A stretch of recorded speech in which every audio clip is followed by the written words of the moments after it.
Ustadz. Waalaikumsalam warahmatullahi wabarakatuh. Pak Ustadz, kalau suami sudah bilang kata pisah, itu otomatis cerai walaupun istrinya nggak mau, tapi suaminya kekeh mau pisah. Apakah itu jatuh cerai?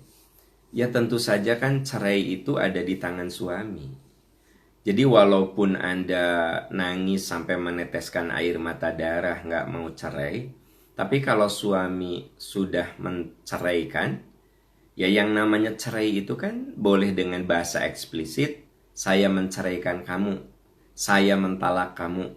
Atau bisa juga dengan bahasa implisit, tersirat, sudahlah kita pisah aja. Kamu balik aja tuh sama orang tuamu. Saya balikin ya, kamu ke orang tua. Nah itu cerai juga.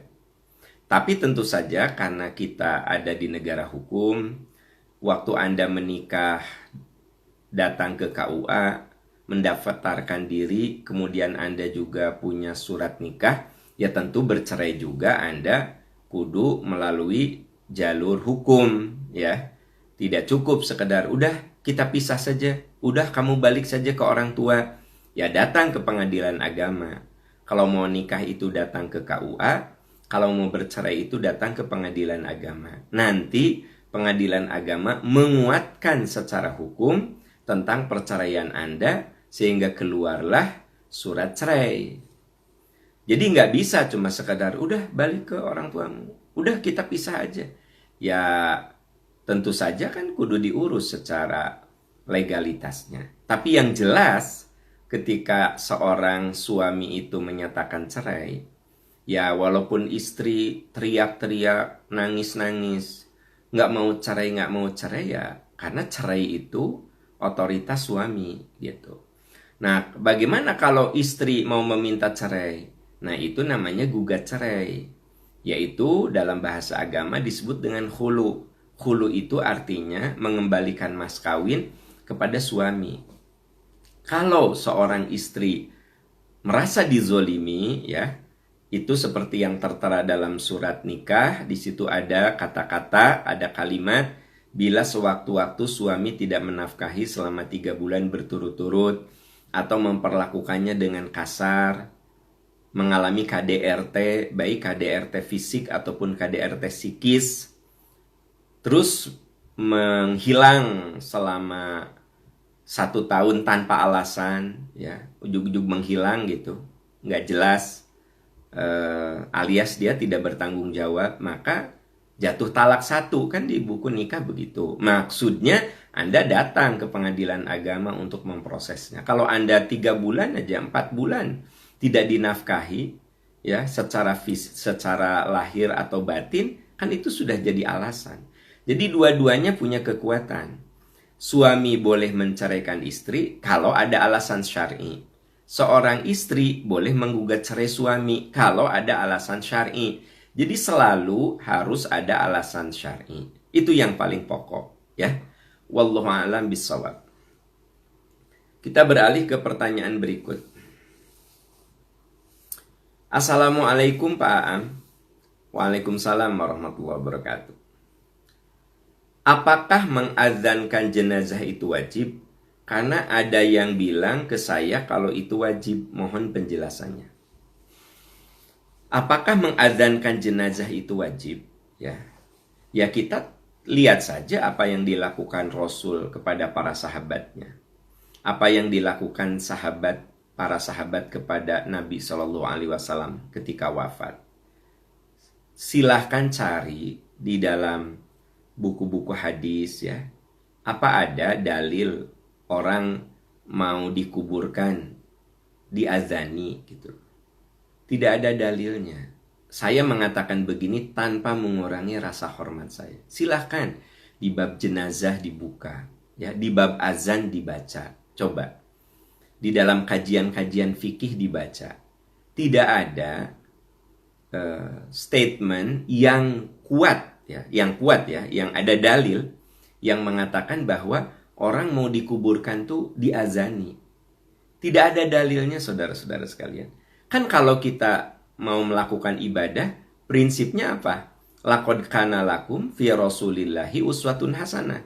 Sungguh pada diri Rasulullah itu ada teladan yang baik. Ya nggak? Itu yang paling pokok. Pada diri Rasulullah itu ada teladan yang baik. Jadi kita meneladani apa yang dilakukan Rasul. Nah, tidak ada satupun dalil yang menjelaskan bahwa orang yang mau dimasukkan ke liang lahat itu diazani. Nah, itu masalah dalil. Yang kedua, pakai logika. Ya, kalau tadi dalil. Nah, coba azan itu fungsinya apa? Memanggil orang untuk sholat, betul nggak sih? Mengingatkan bahwa waktu sholat sudah masuk. Memberitahu bahwa kita akan sholat berjamaah. Berarti azan itu untuk orang yang hidup. Orang yang masih memenuhi panggilan azan. Itu logika sederhana. Begitu dengar azan, kita segera tinggalkan kegiatan, memenuhi panggilan azan. Pertanyaannya, bukankah orang yang sudah meninggal itu sudah tidak punya kewajiban apa-apa lagi? Idza mata ibnu Adam inqata'a amaluhu.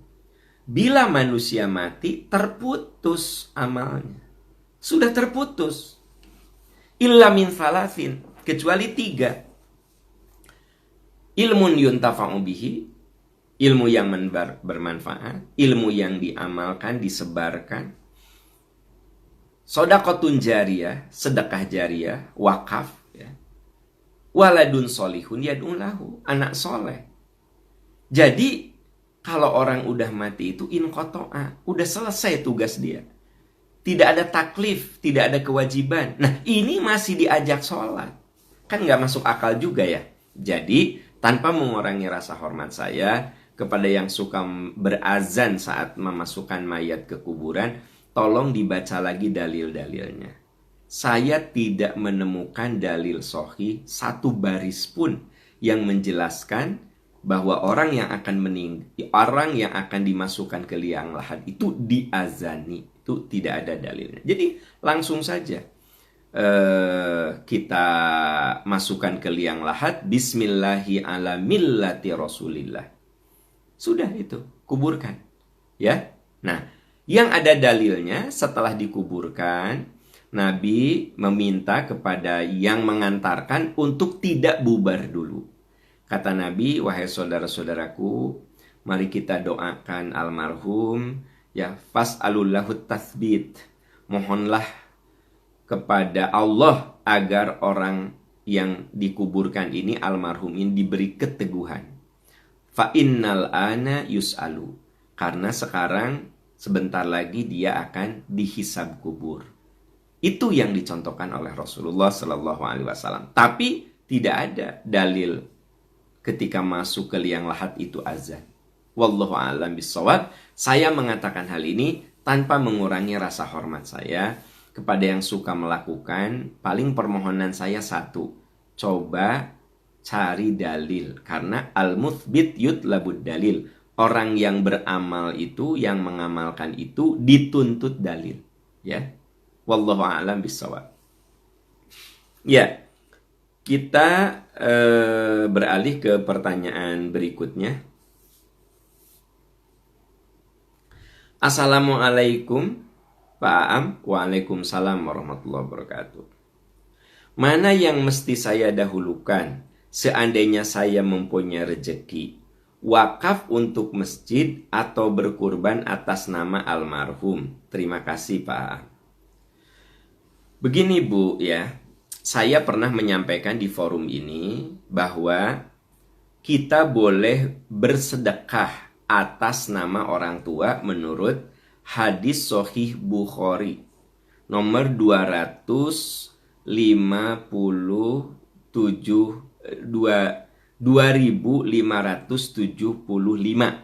ya.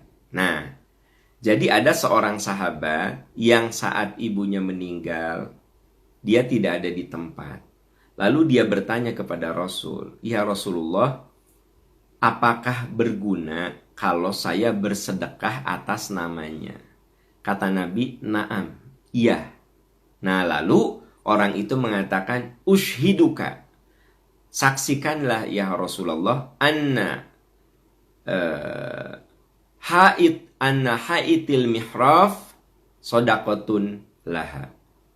Ya Rasulullah, saksikan bahwa kebun kurma yang mau berbuah ini saya wakafkan atas namanya.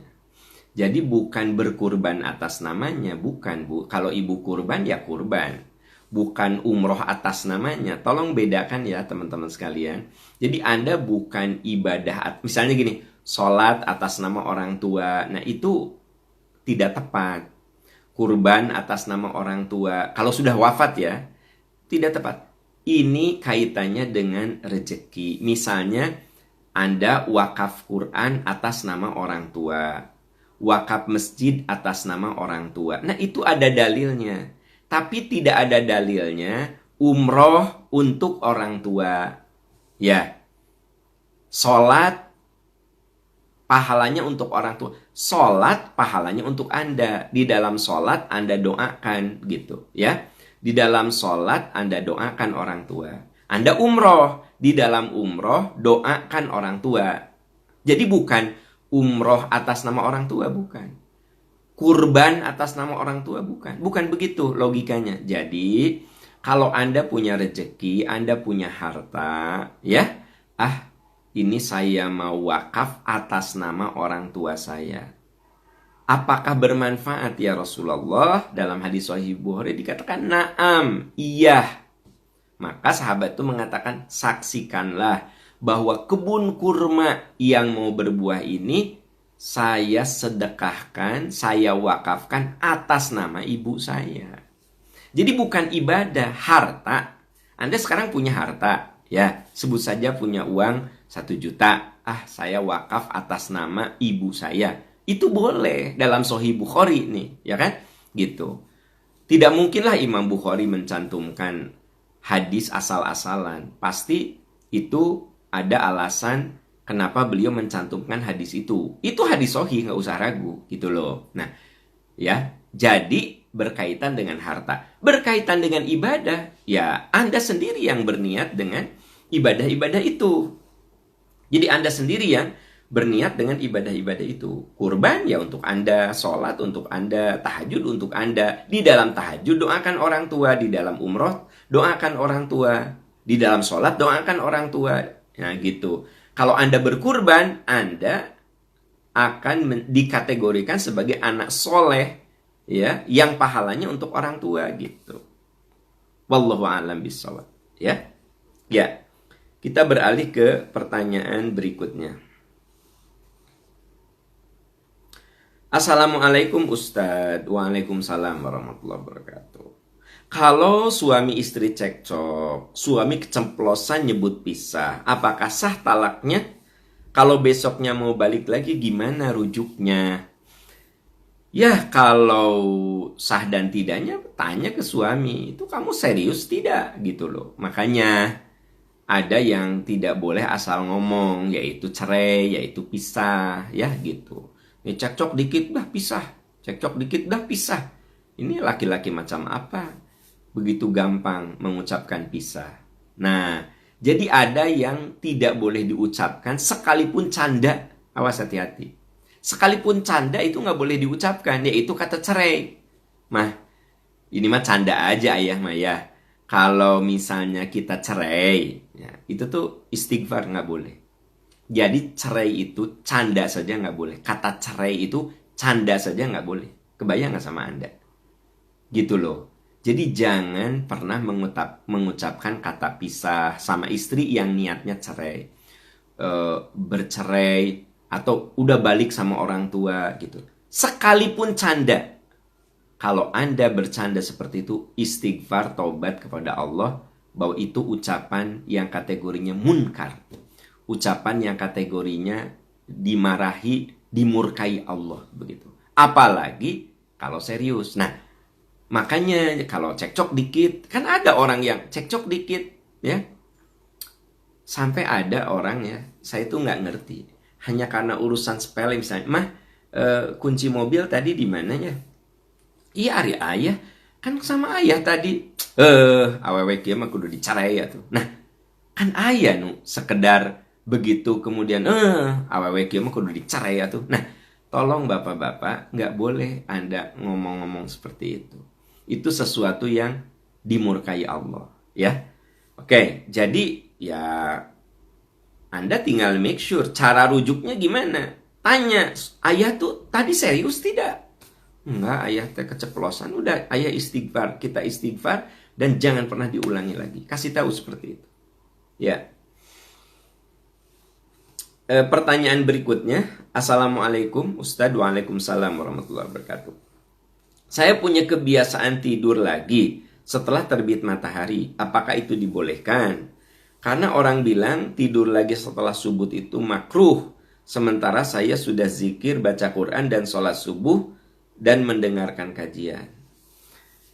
Ya, jangan sampai Anda berbuat satu ibadah tapi melakukan kemakruhan yang lainnya gitu loh. Begini ya, kalau Anda memang bangun jam 3, sudah tahajud, sudah doa, sudah zikir, udah baca Quran, kalau mau tidur ya bukan setelah subuh. Karena tidur setelah subuh itu sesuatu yang makruh. Tidur sesudah sholat subuh itu sesuatu yang makruh. Makruh itu tidak disukai Allah, bayangkan ya. Nah, atau kapan Pak Am, saya kan capek. Nah, kalaupun mau tidur itu qailulah. Jadi qailulah itu siang menjelang duhur, tapi qailulah itu artinya tidur sejenak. Diambil dari kata qalil. Qalil itu sedikit. Qailulah itu lebih sedikit lagi, sekedar untuk menyegarkan saja. Jadi tertidur 15 menit ya, 30 menit bangun. Nah, jadi Nabi itu kalau tidur siang namanya qailulah. Jadi qailulah itu hanya untuk meredakan kecapean kita saat ibadah. Terus yang namanya qailulah itu bukan di jam salapan sampai ke jam 1 siang gitu. Itu mah jadi apa ya? Malah tidak disukai Allah. Karena siang itu bukan untuk tidur. Siang itu untuk beraktivitas. Ya, wa ja'alna laila libasa wan nahara ma'asya. Itu sunatullahnya.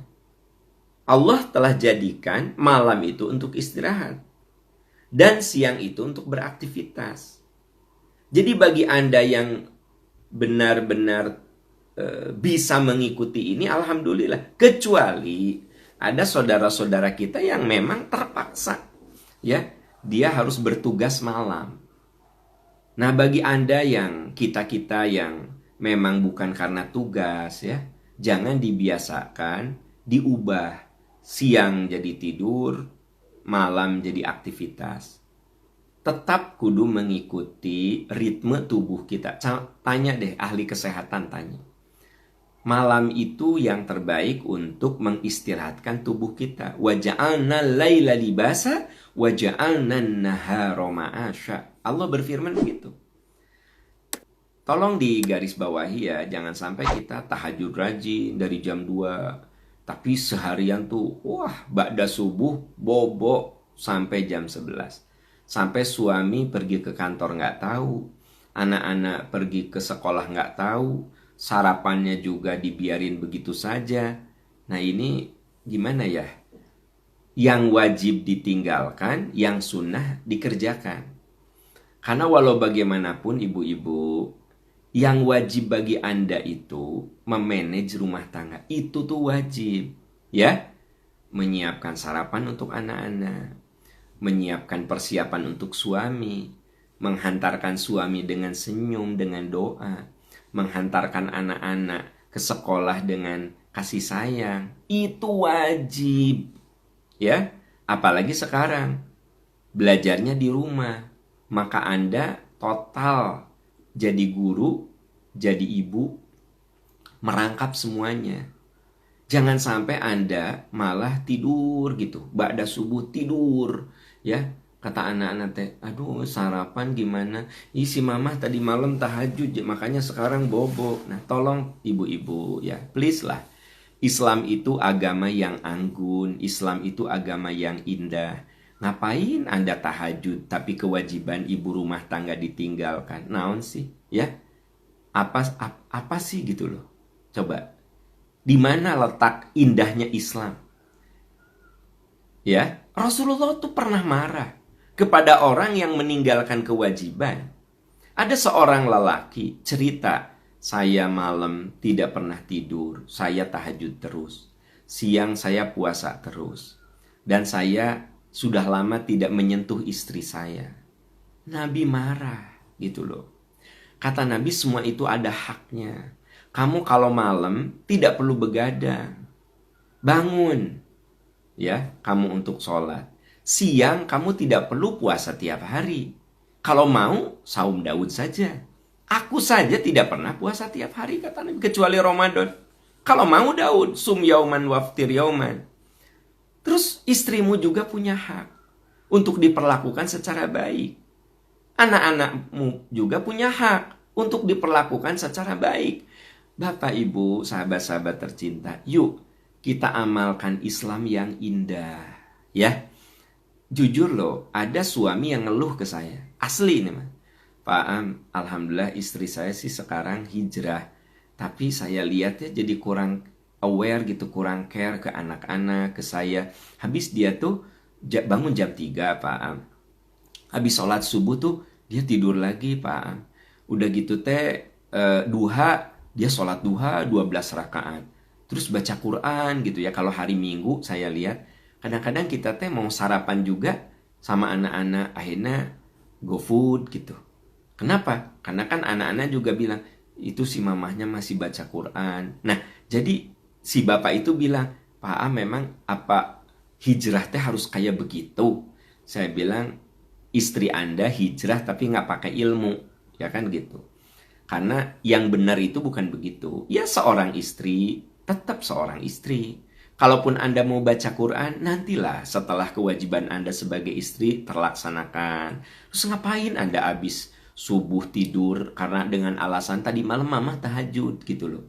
Ya udah, atuh tahajudnya jangan jam 3, udah aja jam 4 gitu. Dan jam 4 sampai setengah 5 kan masih ada waktu tuh, setengah jam Anda sholat di situ. Ya kan? Gitu. Justru jangan melakukan sesuatu yang Allah murka gitu loh. Ya, Allah murka ketika seorang istri tidak melakukan kewajiban gitu. Jadi memang kita ini hijrah harus, tapi kudu pakai ilmu. Sampai suami jadi teka urus, ya. Anak nggak keurus, terus duha, baca Quran, one day one juz, majelis taklim kesana kesini kan gitu. Seluruh majelis taklim didatangi, hari rumah tangga awut-awutan, hancur, ya kan? Gitu, wah berantakan segala macam. Tolonglah untuk ibu-ibu, bapak-bapak, kita semua, hijrah itu bagus. Tapi please, hijrah itu kudu berbasiskan kepada ilmu supaya keindahan Islam itu tetap terasa. Ya, wallahu a'lam bishawab. Ya, kita beralih ke pertanyaan berikutnya. Ustadz, saya sudah 16 tahun menikah dan suami saya orang Inggris. Sejak menikah nama belakang saya menjadi nama seperti suami. Dikarenakan di negara tersebut memakai nama suami di belakangnya setelah nikah. Namun sebagian ustadz menyatakan itu tidak boleh. Sementara saya sudah 16 tahun menikah dan surat-surat pun sudah memakai nama yang sama. Itu gimana ustadz ya? Bagaimana hukumnya memakai surname-nya suami? Ya, kalau itu sudah terjadi, dokumen-dokumen Anda sudah ada nama suami Anda, dan itu dilakukan karena Anda nggak ngerti, ya kan Allah Maha Tahu. Atau Anda tinggal, ya Allah ampuni dosa dan kesalahan saya. Ya sudah, apalagi ini sudah terjadi, KTP, paspor, surat-surat penting, surat-surat berharga, itu sudah ada nama di ujungnya. Nama Anda itu suami Anda. Memang dalam Islam itu tidak boleh. Ibu-ibu tolong diingat ya. Sesayang-sayangnya Anda kepada suami, tetap bisa jadi dia pisah. Bisa pisah cerai hidup atau bisa cerai mati, kan gitu. Contoh lah,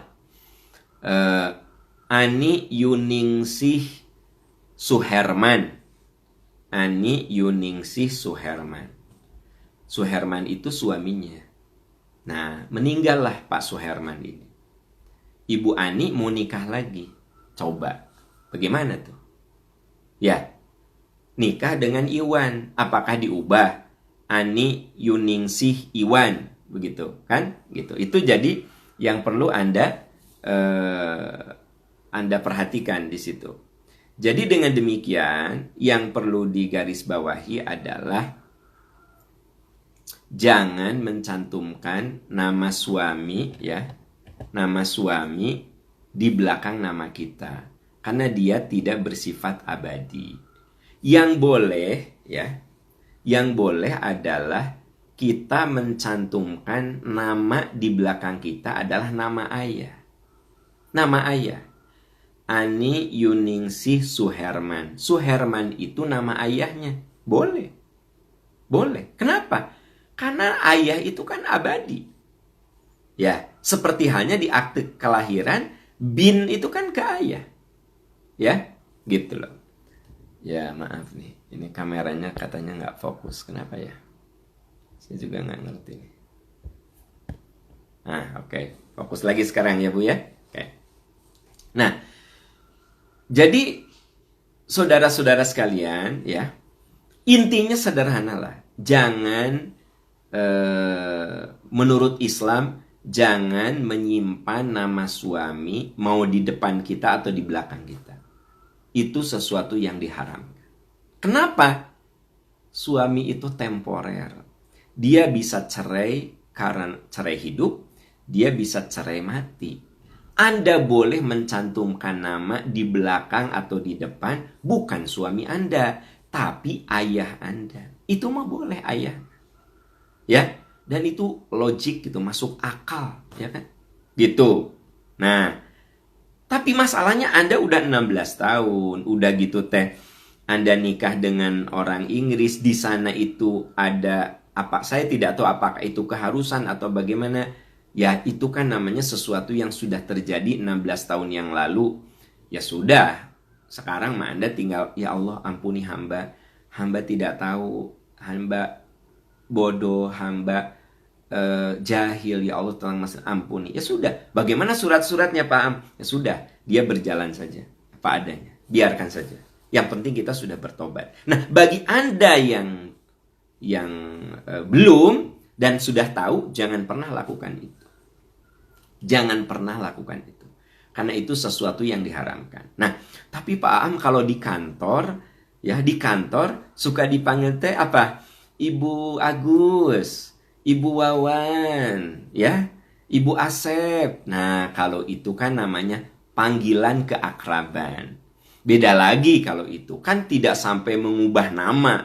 Di KTP tidak ada kan? Tadinya misalnya namanya Juanita, langsung di KTP-nya dirubah jadi Ibu Asep. Enggak kan? Itu hanya panggilan-panggilan pergaulan. Ya, itu tidak ada masalah. Bu Asep udah datang belum? Ya kan gitu.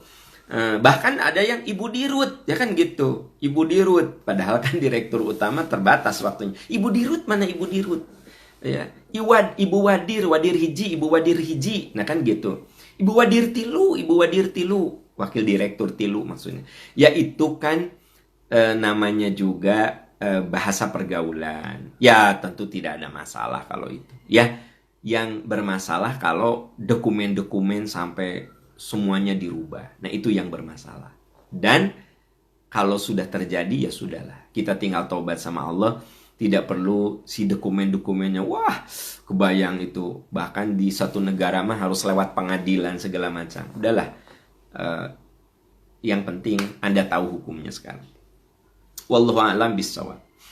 Ya, kita beralih ke pertanyaan berikutnya.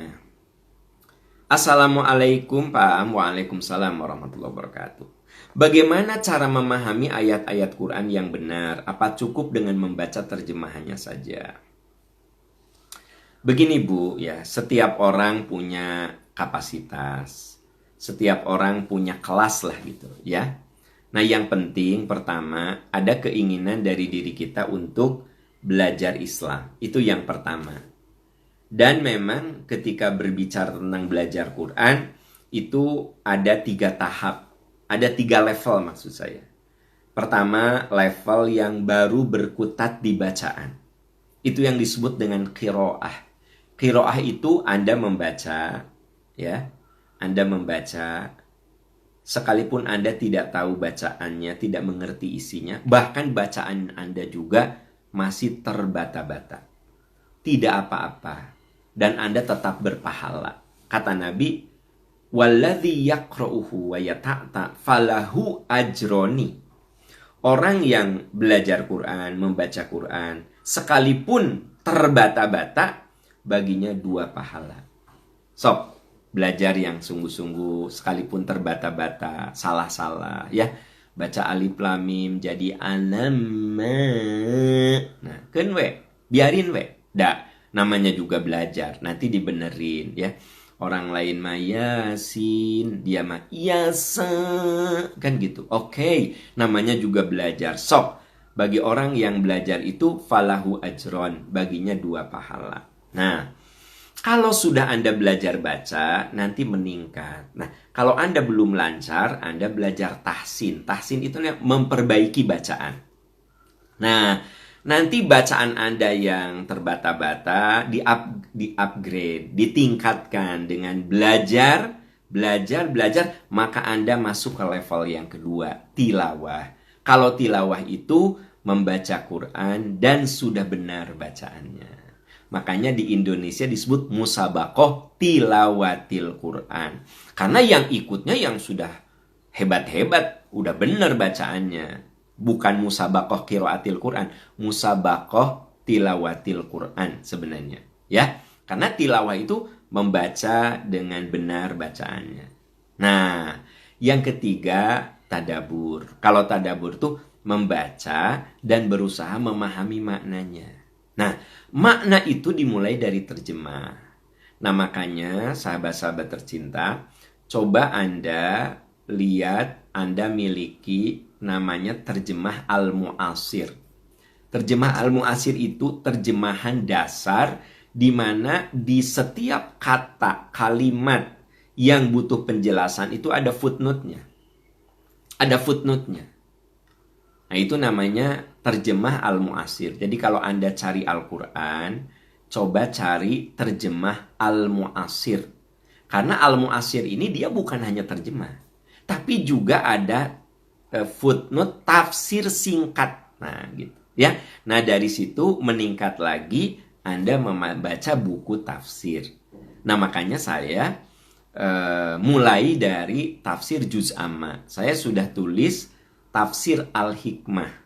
1 juz setebal 450 halaman. Kenapa juz amma? Sebab saya yakin kita semua kalau sholat memulainya dengan surat-surat pendek yang ada di juz amma. Kita ngerti apa sih yang disebut dengan alam nasroh laka sodrok wa wadokna angka wizrok. Kita faham apa yang dimaksud dengan wadduha wal laili idza saja. Baca aja. Anda baca tafsir Al-Hikmah salah satunya. Banyak tafsir-tafsir lain, tapi saya rekomendasikan tafsir Al-Hikmah karena saya sendiri yang menulisnya, saya tahu persis bagaimana sistematika yang ada di tafsir itu. Namanya tafsir Al-Hikmah. Mulai dari juz amma. Kenapa? Kenapa ya? Karena Anda perlu tahu juz amma itu di situ hampir seluruhnya turun ketika Rasulullah di Mekah. Ketika Rasul di Mekah, ketika Rasul belum hijrah. Jadi kita mengikuti urutan-urutan yang diturunkan Al-Quran, ternyata banyak sekali penguatan-penguatan keimanan dan akhlak di situ. Misalnya ada ayat wailul likulli humazatil lumazah, celaka, pengumpat dan pencela. Nah, coba jadilah kita manusia yang menghindari mencela dan mengumpat. Jangan sampai ngaji kemana-mana hijab segitu gedenya, ya syar'i. Nah, apa kalau ngomong mencela orang, menggibah orang, terus di mana akhlaknya? Nah, indah kalau udah berhijab, terus nggak pernah mencela, nggak pernah gosip, ya kan gitu ya. Jadi itu contoh saja, Bo. Kenapa? saya katakan kalau Anda baca tafsir itu juz amma dulu, karena itu diasah akhlaknya. Diasah akhlaknya. Nah, makanya coba Anda kalau ingin memahami Quran, mulai dari, kalau memahami ya, baca Quran Al-Mu'asir, terjemah Al-Mu'asir, karena di situ ada footnote-footnote-nya gitu. Kemudian di ujung dari Quran itu ada kumpulan doa yang ada di Quran. Anda tidak perlu nyari-nyari, cukup Anda ambil halaman terakhir, Anda lihat ada kumpulan doa di situ. Kemudian dari situ coba Anda pun baca buku Tafsir Al-Hikmah, supaya wawasan dan pengetahuan kita, pemahaman kita tentang surat-surat pendek itu benar begitu. Ya. Nah, setelah itu mangga berkembang lagi ke tahapan-tahapan berikutnya sesuai dengan kesungguhan Anda. Kan gini, ilmu itu kan kudu ada stepnya. Jadi yang namanya